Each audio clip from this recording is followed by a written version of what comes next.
बोलो श्यावर रामचंद्र भगवान की जय। आज का प्रसंग अपन ने लिया है स्वामी राम सुखदास जी महाराज के प्रवचन से। श्रोताओं और स्वामी जी के बीच में चर्चा हुई थी, परमात्मा तत्काल कैसे मिले। श्रोताओं ने प्रश्न किए थे और श्रद्धेय स्वामी जी ने बहुत ही गहराई से उत्तर दिए थे। वो आज अपन सुनेंगे, आप प्रेम पूर्वक सुने। अच्छा लगे तो चैनल को सब्सक्राइब करें और अपने इष्ट मित्रों को भी शेयर करें ताकि वो भी सुन सकें। श्रोताओं ने प्रश्न किया था कि जल्दी से जल्दी उद्धार कैसे हो। इस पर स्वामी जी समझा रहे हैं, हमारा उद्धार हो जाए, यह एक ही लालसा हो जाए तो तत्काल उद्धार हो जाएगा। एक बात आप ध्यान दे करके सुने, संसार का काम जैसे उद्योग करने से होता है, ऐसे ही हम समझते हैं कि परमात्मा की प्राप्ति भी उद्योग करने से होगी। वास्तव में यह बात नहीं है, नहीं है, नहीं है। अब स्वामी जी 3 बार नहीं है, नहीं है कह रहे हैं कि उद्योग करने से परमात्मा की प्राप्ति नहीं होगी। परमात्मा सब देश में है, सब काल में है, संपूर्ण वस्तुओं में है, संपूर्ण व्यक्तियों में है, संपूर्ण घटनाओं में है, संपूर्ण परिस्थितियों में है। अतः उनकी प्राप्ति के लिए केवल भीतर की लालसा होनी चाहिए। कारण कि परमात्मा का निर्माण करना नहीं है, उनको बदलना नहीं है, उनको कहीं से लाना नहीं है। वे तो सब जगह और सब में ज्यों के त्यों परिपूर्ण है। जहां आप कहते हैं कि मैं हूँ, वहां भी परमात्मा पूरे के पूरे विद्यमान है। अतः केवल लालसा होने से ही उनकी प्राप्ति हो जाती है।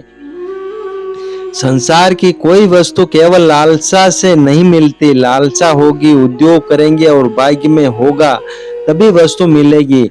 जैसे रुपये चाहिए तो रुपयों की लालसा हो, रुपयों के लिए प्रयत्न किया जाए और प्रारब्ध में हो तो रुपये मिलेंगे। अगर प्रारब्ध में न हो तो इच्छा करने पर और खूब चेष्टा करने पर भी रुपये नहीं मिलेंगे। परंतु परमात्मा की प्राप्ति केवल इच्छा से ही हो जाएगी। परमात्मा प्राप्ति की इच्छा होने पर उद्योग अपने आप होगा, परंतु परमात्मा प्राप्ति उद्योग के अधीन नहीं है।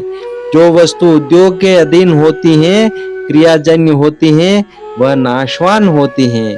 जिसकी उत्पत्ति होती है उसका विनाश होता ही है। जो साधन से मिलेगा वह उत्पत्ति वाला होगा और जो उत्पत्ति वाला होगा वह मिट जाएगा, रहेगा नहीं। परंतु परमात्मा अनुत्पन्न तत्व है और सदा ज्यों के त्यों रहता है। अतः उसकी प्राप्ति केवल लालसा से हो जाती है। केवल परमात्मा प्राप्ति की ही लालसा हो, दूसरी कोई भी लालसा न हो। एक बानी करुणा निदान की, सो प्रिय जहाँ के गति न आन की। दूसरी लालसा होने से, दूसरी तरफ वृत्ति होने से ही परमात्मा प्राप्ति में बाधा लगती है। अगर दूसरी लालसा न हो तो परमात्मा प्राप्ति में बाधा है ही नहीं, देरी है ही नहीं, दूरी है ही नहीं। दूरी, मान बढ़ाई, सुख आराम आदि की लालसा होने से ही संसार का संबंध है। दूसरी लालसा मिटते ही संसार का संबंध छूट जाता है और संसार का संबंध छूटते ही परमात्मा की प्राप्ति हो जाती है। परमात्मा तो पहले से ही मिला हुआ है। अन्य की जो इच्छा है, चाहना है, वासना है, उसी से संसार के साथ संबंध जुड़ा हुआ है। संसार से संबंध जुड़ने के कारण परमात्मा का अनुभव नहीं हो रहा है। संसार की इच्छा करके, उद्योग करके कुछ नहीं पा सकोगे, केवल धोखा मिलेगा। परमात्मा प्राप्ति से वंचित रह जाओगे, इसके सिवाय और कुछ लाभ नहीं होगा। समय खाली चला जाएगा, मनुष्य शरीर व्यर्थ चला जाएगा और मिलेगा कुछ नहीं, क्योंकि संसार का अभाव है। मनुष्य ने अपने भीतर एक सिद्धांत बैठा लिया है कि जो स्थिति अभी नहीं है वह स्थिति हो जाएगी तो हमने बड़ी उन्नति कर ली। यह महान दोष की बात है। पहले धन नहीं था, अब धन हो गया तो वह समझता है कि बड़ा भारी काम कर लिया। लोग भी कहते हैं कि पहले साधारण आदमी था, अब लखपति करोड़पति बन गया तो बड़ा भारी काम कर लिया। यह मूर्ख था, अब पंडित बन गया तो बड़ा भारी काम कर लिया।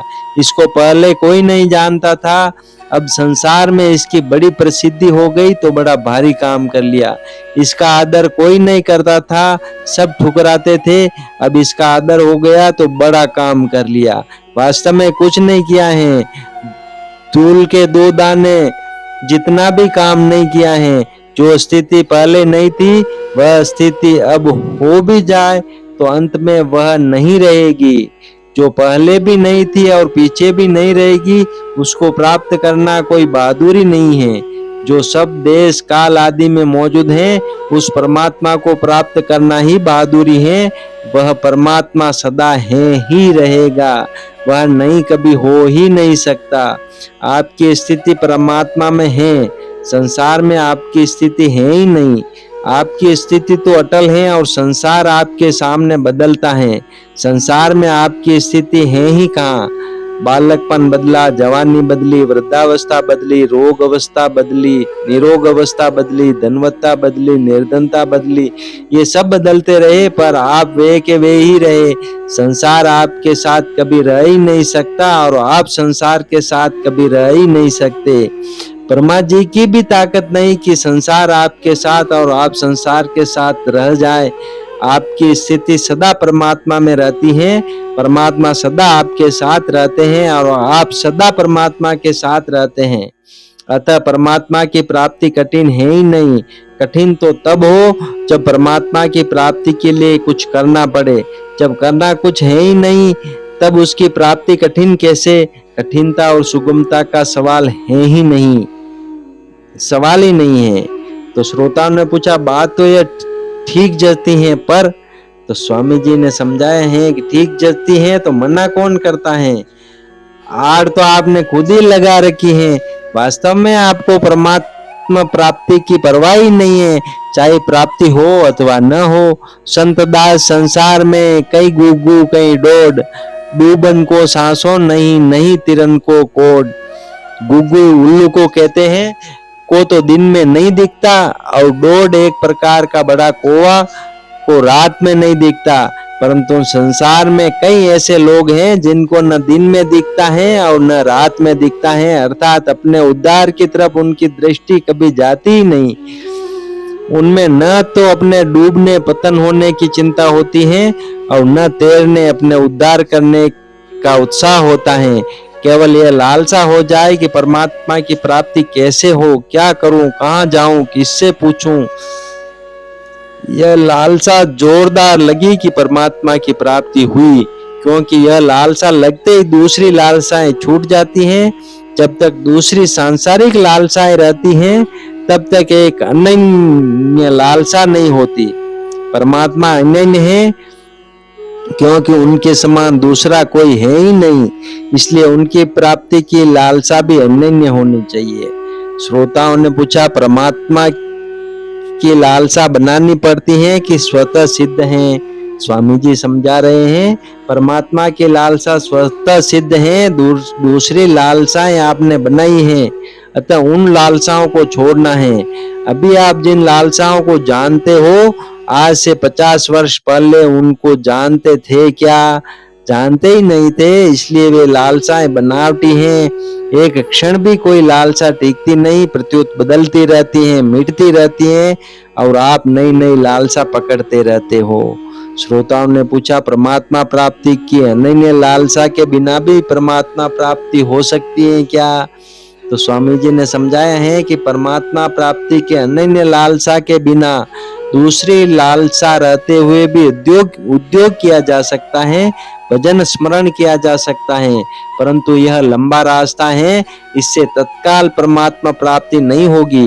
1-2 जन्म, 10 जन्म, पता नहीं कितने जन्म में हो जाए तो हो जाए। दूसरी लालसा रहने से ही तो हम अटके पड़े हैं, नहीं तो अटकते क्या। जो सत्संग में लगे हुए हैं उनमें कुछ न कुछ पारमार्थिक लालसा है ही, परंतु अनन्य लालसा न होने से ही परमात्मा प्राप्ति में देरी हो रही है। वास्तव में देखा जाए तो पारमार्थिक लालसा के बिना कोई प्राणी है ही नहीं, परंतु इस बात का पता पशु पक्षियों को नहीं है। जो मनुष्य पशु पक्षियों की तरह ही जीवन बिता रहे हैं, उनको भी इस बात का पता नहीं है। सभी उस तत्व को चाहते हैं। जैसे कोई भी प्राणी मरना चाहता है क्या? सभी प्राणी निरंतर रहना चाहते हैं, यह सत्य की चाहना है। कोई अज्ञानी रहना चाहता है क्या? सभी जानना चाहते हैं, यह चित्त की चाहना है। कोई दुखी रहना चाहता है क्या? सभी सुखी रहना चाहते हैं, यह आनंद की चाहना है। इस प्रकार सत चित आनंद स्वरूप परमात्मा की चाहना सभी में स्वाभाविक है, इसको कोई मिटा नहीं सकता। दूसरी चाहनाएं जितनी ज्यादा पकड़ रखी है, उतनी ही परमात्मा प्राप्ति में देरी लगेगी। दूसरी चाहनाएं जितनी मिटेंगी, उतनी ही जल्दी परमात्मा प्राप्ति होगी। सर्वथा चाहना मिटा दो तो तत्काल परमात्मा प्राप्ति हो जाएगी। राज्य की चाहना होने से ही ध्रुव जी को परमात्मा प्राप्ति में देरी लगी। इस चाहना के कारण अंत में उनको पश्चाताप हुआ कि मैंने गलती कर दी। आप जिन चाहनाओं को पूरी करना चाहते हैं, उन चाहनाओं का आपको पश्चाताप होगा और रोना पड़ेगा। अतः परमात्मा की प्राप्ति में दूसरी लालसा बाधक है। इस बात पर विचार करने से दूसरी लालसा मिट जाएगी। दूसरी लालसा परमात्मा प्राप्ति में बाधा देने में ही सहायता करती है। इससे लोक परलोक में किसी तरह का किंचन मात्र भी फायदा नहीं है, केवल नुकसान के सिवाय और कुछ नहीं है। दूसरी लालसा केवल आध्यात्मिक मार्ग में बाधा डालती है।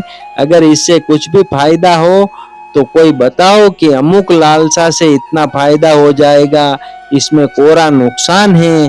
केवल नुकसान की बात भी आप नहीं छोड़ सकते तो क्या छोड़ सकते हैं? श्रोताओं ने पूछा, दूसरी लालसा किस पर टिकी हुई है?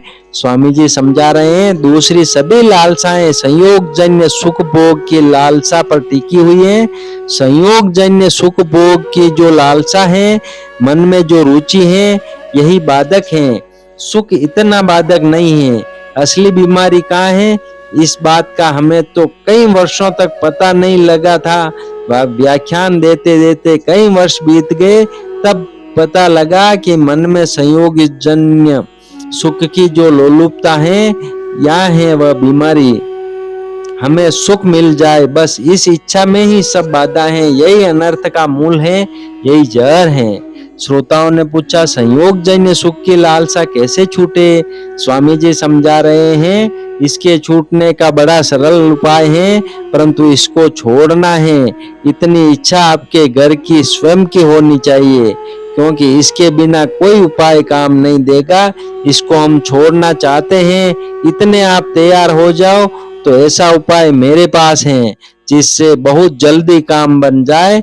मैंने जो पुस्तकों में पढ़ा है, संतों से सुना है, वह बात कहता हूँ। भाई बहनों के लिए, पढ़े लिखे और अनपढ़ आदमियों के लिए, छोटे बड़ों के लिए, सबके लिए सीधा सरल उपाय है कि दूसरों को सुख कैसे पहुंचे, दूसरों को आराम कैसे मिले, दूसरों का भला कैसे हो। यह लालसा लग जाए तो अपने सुख की लालसा छूट जाएगी। करके देख लो, नहीं तो फिर मेरे से पूछो कि यह तो हुआ नहीं। युक्ति संगत न दिखे तो कह दो कि यह युक्ति संगत नहीं दिखता। श्रोताओं का, इसमें प्रारब्ध की बाधा है कि नहीं? स्वामी जी समझा रहे, इसमें प्रारब्ध की कोई बाधा नहीं है। इसमें प्रारब्ध मानना तो केवल बहानेबाजी है। प्रारब्ध ऐसा ही है, समय ऐसा ही आ गया। ईश्वर ने कृपा नहीं की, अच्छे गुरु नहीं मिले, अच्छे महात्मा नहीं मिले, कोई बताने वाला नहीं मिला, हमारा भाग्य ऐसा ही है।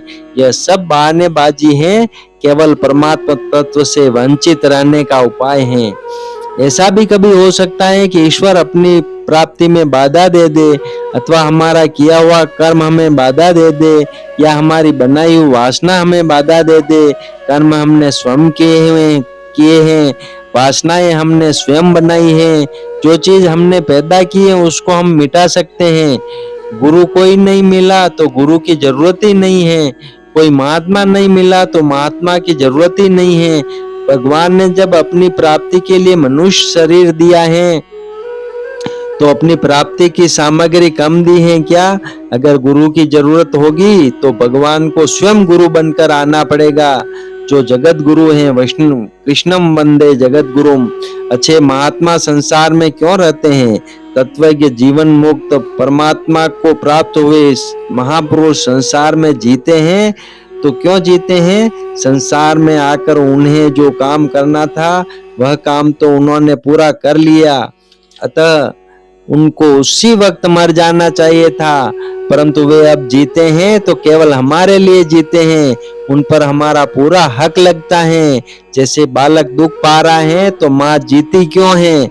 माँ तो बालक के लिए ही है, नहीं तो मर जाना चाहिए, माँ को जरूरत नहीं है उसकी। ऐसे ही वे महात्मा पुरुष संसार में जीते हैं तो केवल जीवों के कल्याण के लिए जीते हैं। इसलिए महात्मा हमें नहीं मिलेंगे तो वे कहाँ जाएंगे? उनको मिलना पड़ेगा, जग मार कर आना पड़ेगा। अगर हम सच्चे हृदय से परमात्मा को चाहते हैं तो गुरु की जरूरत होने पर गुरु अपने आप आ जाएगा, भगवान गुरु को भेज देंगे। ऐसी कई घटनाएं हुई हैं, यह एकदम सच्ची बात है। इसलिए प्रारब्ध और कर्म कुछ भी बाधक नहीं है। परमात्मा प्राप्ति की एक प्रबल इच्छा हो जाए तो अनंत जन्मों के पाप भस्म हो जाएंगे। नारायण नारायण।